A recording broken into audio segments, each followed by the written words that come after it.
अस्सलाम वालेकुम दोस्तों।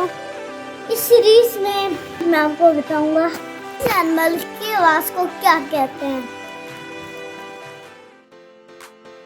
कैट की आवाज खिलाती है मियाऊ। डॉग की आवाज खिलाती है वूफ। गोट और शीप की आवाज खिलाती है बा।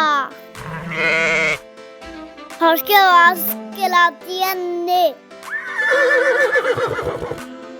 काउस की आवाज कहलाती है मू।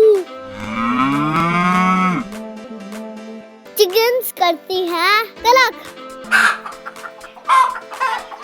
आउल्स करते हैं हूट।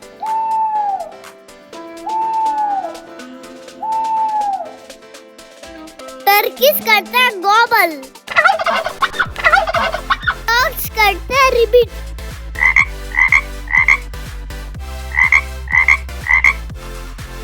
मस्कीटोज करते हैं बज। लायंस करते हैं रोर।